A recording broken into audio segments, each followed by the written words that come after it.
Dans l'actualité ce soir, le projet de construction de logements sociaux à Bobo-Dioulasso fait toujours grincer des dents. Deux camps opposés à Logofourousso, site du projet. Les uns disent oui, les autres disent non et dénoncent la dernière sortie du ministre de l'Urbanisme et de l'Habitat sur le sujet. À suivre également dans ce 30 ce livre polémique dont la sortie est annoncée pour le mois d'août prochain.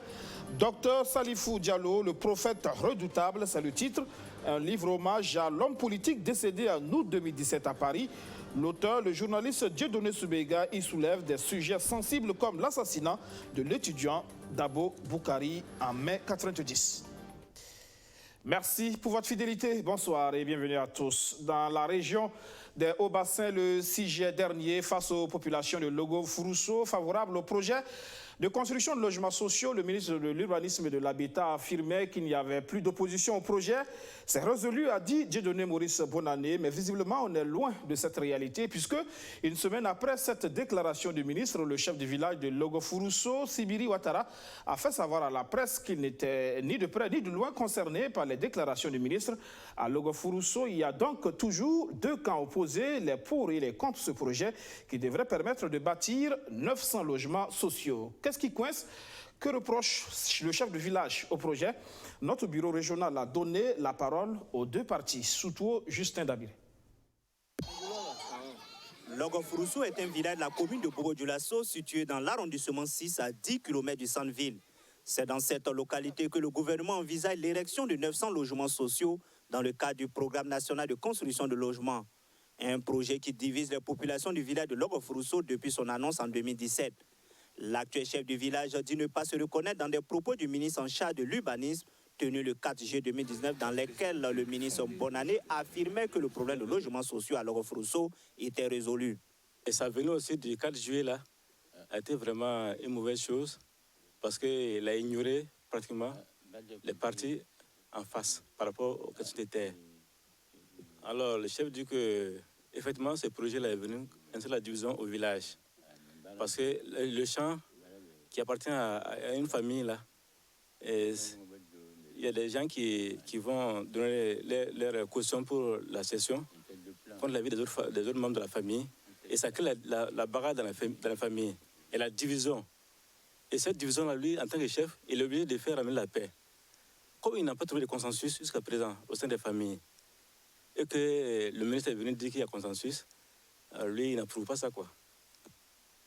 Les propriétaires terriens favorables à la construction des 900 logements sociaux à Logofourousso affirment qu'il n'y a pas de division au sein du village. Pour Luka Ouattara, porte-parole des propriétaires terriens favorables à la construction des logements sociaux à Logofourousso, ceux qui sont contre le projet n'ont pas encore compris son bien fondé. Les villages de Logofourousso et Samara ne sont pas divisés. C'est qu'en fait, depuis 2017, il y a eu des soubresauts dus à des incompréhensions autour du projet. Ceux des propriétaires terriens qui ont compris le bien fondé du projet se sont retrouvés en train de s'expliquer devant ceux jusqu'ici ne comprennent pas qu'il s'agit d'un projet bienfaiteur. Pour ce projet jugé salvateur, Luka Ouattara et ses camarades disent désormais avoir la caution morale du chef du village de Samanga et de Logofourousso, tous deux absents à ce point de presse et qui seraient représentés par les notables et par une grande partie des habitants de Logofourousso. Nous nous réjouissons qu'aujourd'hui, la plupart des concernés a compris le bien fondé du projet, puisque 67 des 71 propriétaires terriens et acquéreurs ont déjà donné leur avis favorable. Nous disons cela sous le contrôle des notables ici présents et qui représentent les chefs des villages de Logofourousso et Samara. Mais à la question de savoir pourquoi l'actuel chef de Logofourousso n'est pas présent à cette rencontre, voici la réponse de Luka Ouattara et ses camarades. Le chef, il a son représentant ici et les notables. On a souhaité qu'ils soient là, mais je pense qu'ils ont d'autres choses à faire. Ce qui fait que les coutumiers même ne sont pas au complet ici. Et pourtant, selon une source proche du chef du village de Logo-Fourousseau, ce dernier n'aurait pas changé de position. Sibiri Ouattara n'est pas prêt à céder une portion de la terre de la zone convoitée par les logements sociaux pour plusieurs raisons, dit-il. Alors, le chef dit que la zone qui est convoitée par les logements sociaux, là, vraiment, il n'est pas prêt à céder la zone parce que, en même temps, il y a des familles qui cultivent là, mais en même temps, c'est un lieu de culte. Et ce lieu de culte-là est lié au village, à l'histoire du village. Depuis que le village est là, ce lieu-là est là. Prendre cette zone-là, c'est comme si on voulait détruire le village. Et c'est pour cela que lui n'est pas prêt à céder la zone. Un argument relativisé par les propriétaires terriens favorables aux logements sociaux pour qui des dispositions seraient prises pour épargner les lieux de culte. Le chef coutumier, aujourd'hui, connaît les lieux de sacrifice. Et le ministre de l'Habitat a demandé au chef coutumier de montrer les lieux de sacrifice, les lieux de culte, comme on le dit, et qu'on pourra les épargner. Selon le maire de l'arrondissement 6 de Bobo-Dioulasso, la zone convoitée pour les 900 logements sociaux à Logo-Fourousseau aurait été acquise sous le règne du chef de fin du village. Ce dernier aurait donné son accord pour le projet. Et si d'aventure ceux qui seront favorables, leur surface nous permet de faire notre projet, alors on pourrait le faire. En tout cas, nous avons son accord. Mais si éventuellement la superficie de ceux qui sont d'accord ne nous permet pas de le faire, franchement, il ne serait pas non plus judicieux qu'on vienne forcer des gens. Un dialogue, c'est ce qui pourrait conduire à un consensus, mais difficile d'y arriver pour le maire au regard des positions figées de chaque parti. Sitley Sanou affirme toutefois qu'il est impossible d'abandonner le projet. Pour quelles raisons nous allons faire marche arrière? Nous avons fait le bornage, ça a été réceptionné. Ceux qui ont cédé leur terre l'ont fait librement. Et ceux qui se plaignent, ils n'ont pas de terre là-bas. Moi, je respecte le chef régent, mais je voudrais bien, en bon père, il aurait pu m'inviter un jour pour me demander, mon fils, qu'est-ce que tu... Alors, il ne l'a pas fait. Le programme national de construction de logements à Logo-Fourousseau concerne 900 logements sociaux sur une superficie d'environ 181 hectares. Le ministre en charge de l'urbanisme a rassuré les acteurs que le dialogue sera toujours privilégié afin de trouver un consensus durable dans cette affaire. Le début des premiers travaux devrait en principe avoir lieu dès la fin de ce mois de juillet. La politique et cette bagarre à l'arrondissement 10 de la ville de Ouagadougou, les militants de la sous-section du mouvement du peuple pour le progrès MPP sont à couteau tiré en cause l'installation d'une nouvelle équipe dirigeante. Une partie des militants conteste l'exclusion du bureau de certains camarades. Abdourazak Traoré. Le ciel menaçant n'a pas empêché leur mobilisation ce 20 juillet. Les militants du parti au pouvoir dans l'arrondissement 10 de Ouagadougou sont sortis massivement pour soutenir la nouvelle équipe dirigeante de leur formation politique. C'est désormais Joseph Ouedraogo qui va présider aux destinées de la sous-section MPP de cette partie de la capitale burkinabé. C'est un travail que nous devons accomplir avec toute la détermination et le succès. Nous savons que les échanges qui viennent, il y aura des grands enjeux. Et comme vous l'avez vu, nos militants sont mobilisés, ils sont déterminés à travailler pour que le parti sorte vainqueur des élections à venir. Et notre mission est donc de préparer, d'organiser les militants afin que nos objectifs soient atteints. La tâche noire, c'est que l'équipe de Joseph Ouedraogo est loin de faire l'unanimité. Pendant que le cérémonial est en cours, ce groupe de militants conteste avec véhémence.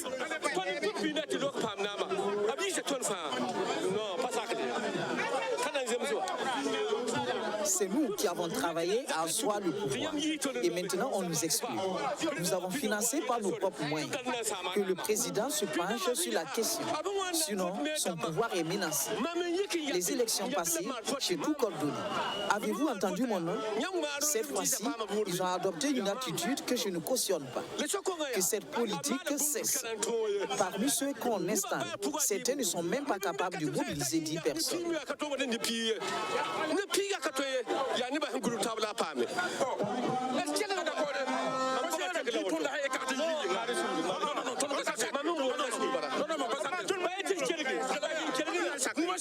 Je ne suis même pas d'accord. Ils ont exclu 10 conseillers. Pourtant, parmi les membres de ce bureau qu'on veut installer, certains sont de connivence avec l'UPC. Ils ont même pris de l'argent et nous avons la preuve.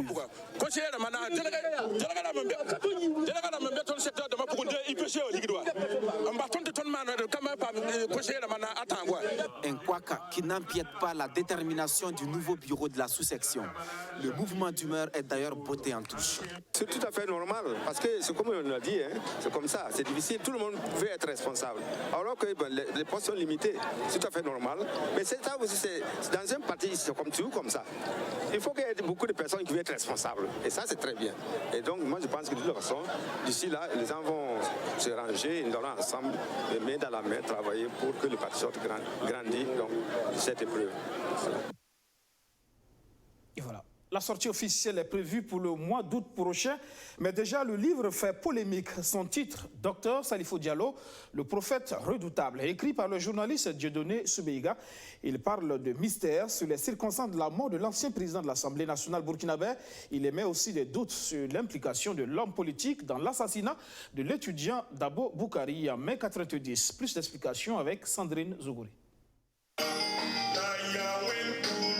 De Gorba national à la bête politique, en passant par le Machiavel de Ouagadougou, ou encore le faiseur des présidents, Feu Salif Diallo est érigé aujourd'hui en prophète. Le prophète redoutable, car tout ce que l'homme a prédit de son vivant s'est réalisé selon Dieudonné Soubeiga. Il suffit seulement de revisiter les prises de position de Salifou Diallo sur les questions majeures de la vie politique de la nation pour se rendre compte que l'homme était clairvoyant. Les exemples sont légion. C'est moi qui vous avais dit que Blaise Compaoré allait être président du FASO en son temps. Aujourd'hui, moi je vous dis que Roch sera président en 2015. Cette citation date du 15 mars 2014 à Ouéguia. Il avait également dit que si M. Blaise Compaoré et son front républicain persistaient à modifier l'article 37, le peuple se mettrait en mouvement pour s'opposer à cette forfaiture. Effectivement, les 30 et 31 octobre 2014, le peuple burkinabé a balayé l'ordre ancien.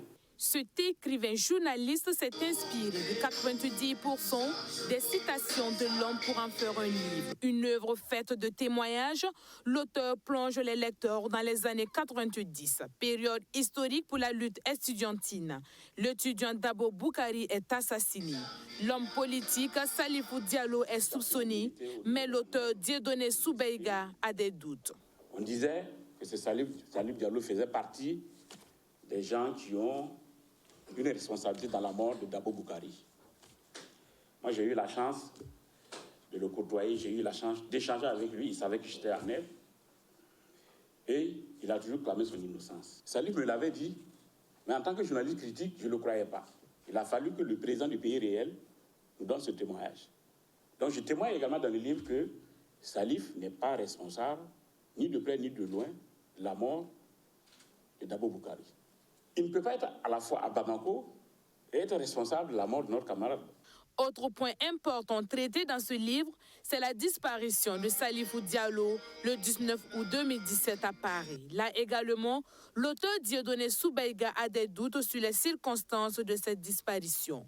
Pour lui, le décès de l'ancien président de l'Assemblée nationale reste un mystère. Ce qui nous fait douter que sa mort est problématique, c'est le fait qu'on nous dit que quand il a piqué sa crise, il y a le SAMU qui est venu à l'hôtel.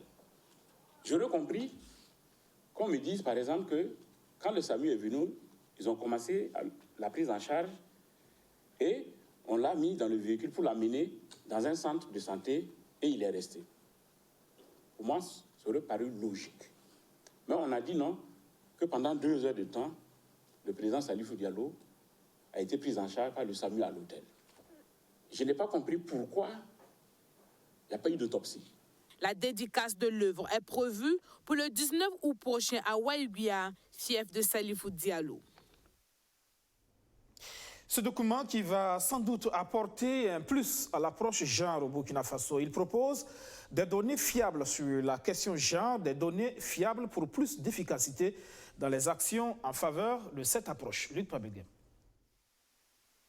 C'est une esquisse du profil genre du Burkina Faso que les participants à cet atelier ont proposé à l'issue de leurs travaux. Ce profil cherche principalement à établir un diagnostic actualisé des disparités de genre au Burkina Faso et à fournir des données fiables par genre des différents secteurs et proposer des solutions pour aider à la mise en œuvre des engagements d'investissement de la Banque africaine de développement en matière de genre.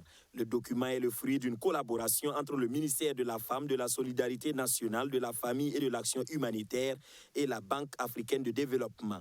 Un pas important vient d'être franchi. Ceci n'a été possible que grâce à votre détermination et à votre sens du devoir. Les recommandations pertinentes que vous venez de nous présenter témoignent à suffisance de la qualité de vos travaux. Je dois aussi ajouter que nous les avons tous notés.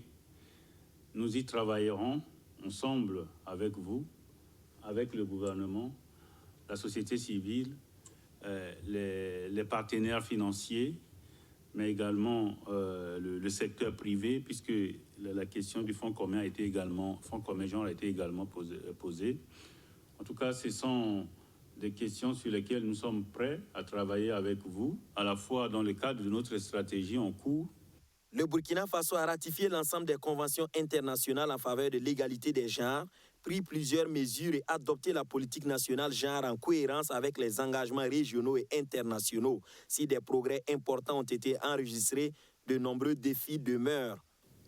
Plusieurs concepts et stratégies ont été initiés afin de résorber le retard accusé par les femmes dans tous les domaines, notamment les actions en faveur de l'émancipation de la femme, de son intégration dans le développement, ainsi que leur promotion. Les différents bilans ont montré qu'il y a eu des acquis, certes, en la matière, mais dans le domaine de l'éducation, la santé, la protection sociale, beaucoup reste à faire. La principale raison réside dans l'insuffisance du choix de stratégies très peu focalisées sur les causes structurelles des inégalités constatées. Tous les niveaux de la vie sociale et économique ainsi que politique. La promotion du genre reste essentielle pour la transformation économique et le développement du Burkina Faso. Combler les écarts entre hommes et femmes sur le marché du travail, dans l'éducation et dans la santé reste un impératif pour le développement durable et inclusif. Autre document important qui réunit les experts des 6 États membres de l'autorité du bassin de la Volta à Ouagadougou, c'est la charte de l'eau, un document à adopter et qui devra permettre aux États concernés de gérer de façon rationnelle et sans conflit les ressources en eau de leur fleuve commun, la Volta. Luc Pabegem. Il y a de cela quelques mois, le Burkina Faso informait les 5 autres États membres de l'autorité du bassin de la Volta de son intention d'aménager et d'exploiter un périmètre de près de 6 000 hectares dans la vallée du Sourou. N'ayant pas reçu d'objection, le pays a procédé à l'exécution de son projet. C'est cela l'esprit voulu et souhaité par l'ABV, l'autorité du bassin de la Volta, et la charte de l'eau qui tient tant à cœur à cette autorité dont la validation passe par cet atelier prévoit de telles dispositions. Que font les États au niveau du bassin pour la gestion de ce patrimoine commun? Parce qu'il ne faut pas tout le temps voir les choses sur un mauvais angle. Nos États sont réellement décidés à coopérer ensemble dans le partage des ressources dont regorge notre bassin. C'est un bassin partagé. Donc notre fleuve, le fleuve Volta, avec tous ses affluents et sous-affluents, a un caractère international. En tant que tel, un État ne peut pas se lever et faire ce qu'il veut dans sa portion nationale sans concerter son voisin de haut, son voisin de bas. Passé la validation des textes au cours de cette rencontre regroupant les experts des 6 États ayant en partage le fleuve Volta, 2 autres étapes demeurent. Après cet atelier, après la finalisation de ces 3 premières annexes, plus la charte, ce sera soumis très prochainement au sommet des chefs d'État pour leur adoption formelle. Après cela, ce sera maintenant le tour des parlements de chacun des 6 États pour la ratification de cette charte. Dès que 4 sur 6 États auraient ratifié cette charte, elle va rentrer en vigueur. Et nous avons 18 mois devant nous pour arriver à tout ce processus. le bassin de la Volta est plus que vital pour les populations du Bénin, du Burkina Faso, de la Côte d'Ivoire, du Ghana, du Mali et du Niger. Sa charte de l'eau se veut un outil de coopération et de développement pour l'ensemble des États membres. Au département en charge de l'environnement, changement à la tête du FIE, le Fonds d'intervention pour l'environnement, un nouveau directeur général vient d'être installé. Alexis Belemnaba, Arsène Konditamde. Je vous déclare officiellement installé dans vos fonctions.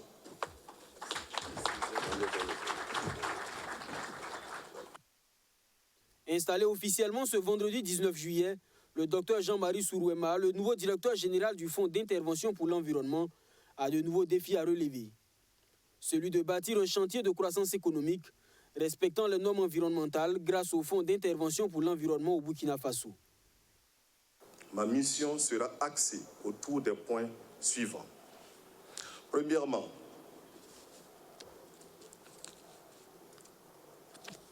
entreprendre une gestion saine et transparente des finances publiques. Deuxièmement,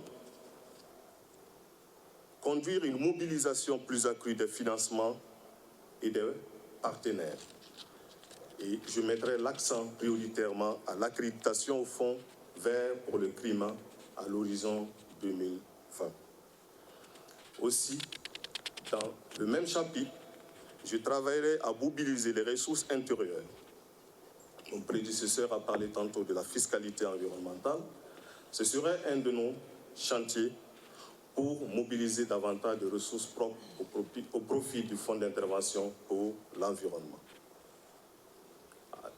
Aussi, nous continuerons à travailler à mobiliser le Fonds de réhabilitation des sites miniers, évoqué tout à l'heure, qui est estimé à hauteur de 30 milliards de francs CFA. Le directeur général sortant du FIE, Fidel Yaméogo, dit avoir servi avec détermination la cause de l'environnement au Burkina Faso. 4 années à œuvrer pour faire du FIE ce que l'État du Burkina a souhaité qu'il soit. Et aujourd'hui, au moment où je m'apprête à transférer mes responsabilités à mon successeur, je me permets d'affirmer que des difficultés, il y en a eu, des incompréhensions. Nous en avons fait l'objet, des périodes de découragement, nous les avons vécues, des doutes nous ont parfois traversé l'esprit, mais jamais nous n'avons été inquiets pour l'avenir. Notre détermination à servir la cause de l'environnement dans le contexte qui était le nôtre a toujours guidé nos actions. Mobiliser les partenaires financiers, veiller à l'allocation transparente des financements des projets selon les standards internationaux sont entre autres les chantiers du nouveau directeur général. Il a à cette occasion félicité son prédécesseur pour les acquis durant son mandat. Sa scène de joie pour boucler ce journal des images de célébration de la victoire des Fennecs d'Algérie à la Coupe d'Afrique des Nations. L'Algérie est championne à Alger, à Paris, à Marseille. La nuit a été chaude et longue. C'est une foule en liesse qui a célébré vendredi la deuxième victoire des Fennecs lors de la finale de la Coupe d'Afrique des Nations. Pour cette célébration, les supporters de football algériens ont revêtu les couleurs de leur drapeau national, vert, blanc et rouge au stade international d'Alger. Nous avons gagné, merci à Dieu. Si Dieu le veut, nous obtiendrons le même résultat en 2022 lors de la Coupe du Monde au Qatar. Félicitations à nous tous, à la communauté musulmane, au peuple palestinien et aux orphelins. 1, 2, 3, vive Algéria. Les Fennecs ont battu les Lions de la Teranga par 1-0 pour remporter leur deuxième sacre africain. Du côté de la France, cette célébration a été marquée par quelques incidents, notamment à Paris et Lyon, où il y a eu quelques échauffourées entre la police et des supporters algériens, alors qu'ils déferlaient dans les rues des Champs-Élysées. Les affrontements se sont poursuivis jusqu'aux premières heures du samedi 20 juillet.